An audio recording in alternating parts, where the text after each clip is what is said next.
سلامونه نیکې هیلې احترامات مې ومنئ په دې هیله چې روغ جوړ او د صحت جامې به مو پر تن وي د نمجنې سترګې یوټیوب چینل ته ښه راغلاست نن غواړم چې در سره یو ناول شریک کړم د ناول نوم دی اغزن سیم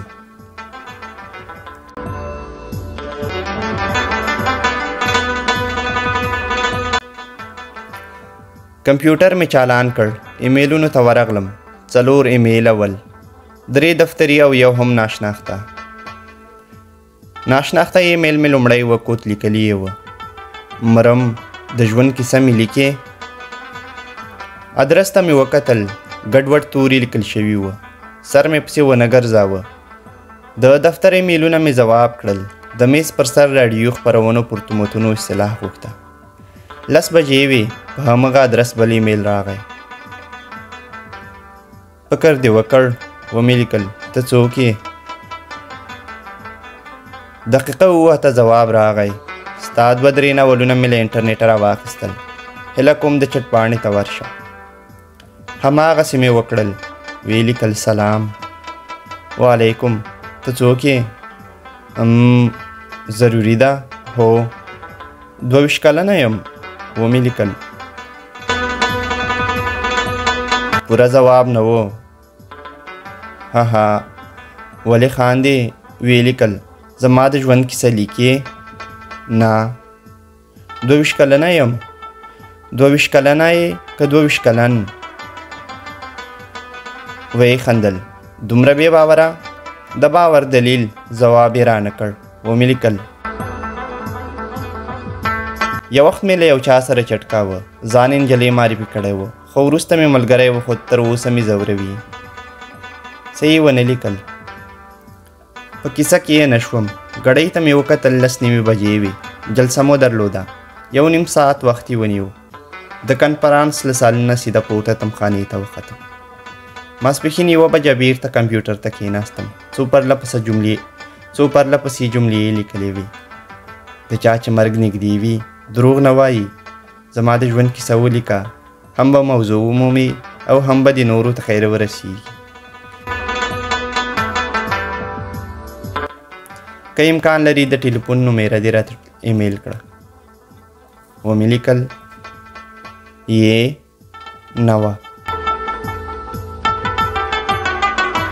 نومره مې ورولېږله تیاره وه په ناز بیګ کې د دفتر له موټره ښکته شوم نیاز بیګ د کابل ښار په لویدیځه څنډه کې پرته سیمه ده کورونه یې بې نقشې دي تنګې کوڅې لري زه هم همدلته په یوه کرایي کور کې اوسم دا تنګې کوڅې په ژمي کې د تګ وړ نه وي بس د دواړو خواو د بامونو واورې کوڅو ته رالویږي هغوی چې موټر لري موټر یې سلامت 3 میاشتې په کورونو کې ولاړ وي برق نه و په توره شپه کې روان وم خو له بامونو رالوېدلو واورو دومره رڼا کوله چې پل سم ځای کېږدم د کوڅې په سر کې نانوایي ته ور وګرځېدم یوه ډوډۍ مې راواخیسته بس وه ماشومان کلي ته تللي ول په کوڅه کې راتاو شوم تلیفون وشرنګېد له جیبه مې راوویست سکرین شنه لمبه کوله نومرې ته مې وکتل خارجي وه غوږ ته مې وروړ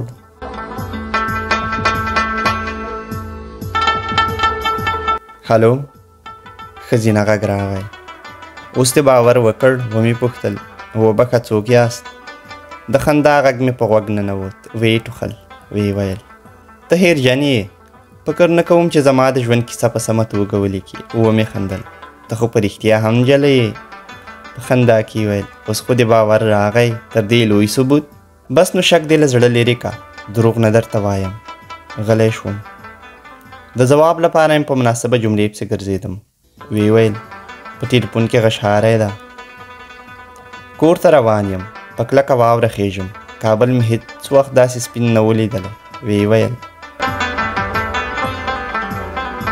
دلته هم د واورې کمی نشته پوښتنه مې وکړه چېرته په ایټالیا کې د کور دروازې ته ودرېدم ډوډۍ مې تر څنګلې لاندې کړه جیب ته مې لاس کړ کلي په ماتو پیسو کې ورکه وه مقابل لوري وویل هلو زما خبرې اورې هو نو ولې غلی شوې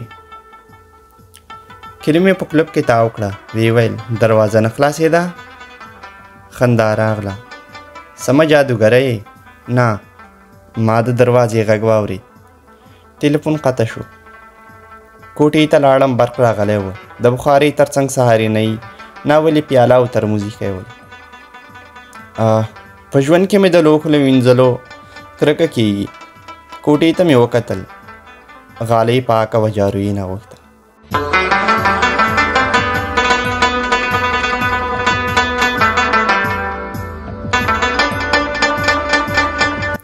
لومړی مې تلویزیون ولګاوه. 7 بجې وې. خبرونو کې مظاهرې ښودلې، ویلې چې په باګرام کې د قرآن شریف د سوځېدو په غبرګون خلک کوڅو ته راوتلي وو. په تصویر کې د کرزي او امریکا پر ضد شعارونه ورکول کېدل. د سړک پر غاړه څو واړه موټرو په سرو لمبو کې پټ ول. بخارۍ را په زړه شوه. لرګي مې راوړل. 10 دقیقې وروسته د کوټو لوی کوکو مړه خوله ونیوله.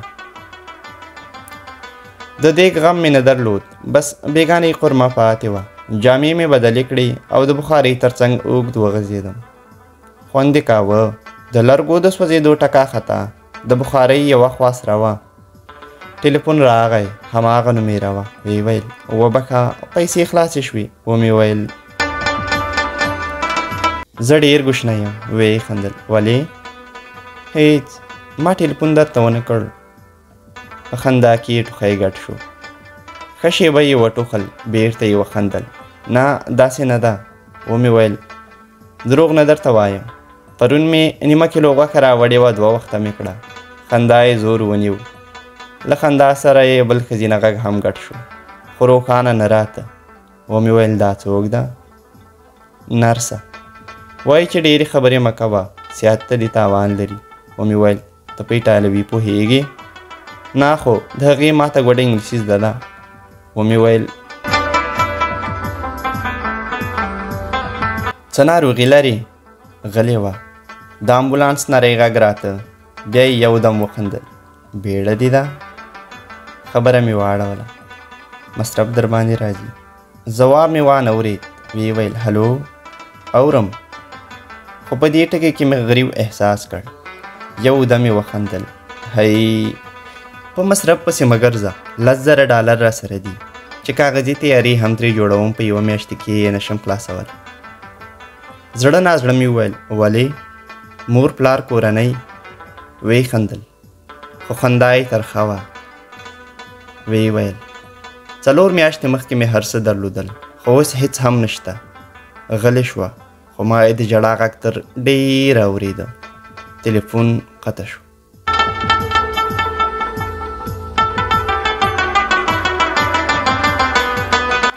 د ادامې لپاره که غواړئ چې ناول درته ادامه ورکم او پای ته یې ورسوم، ستاسو هو او نه ته په تمه یم.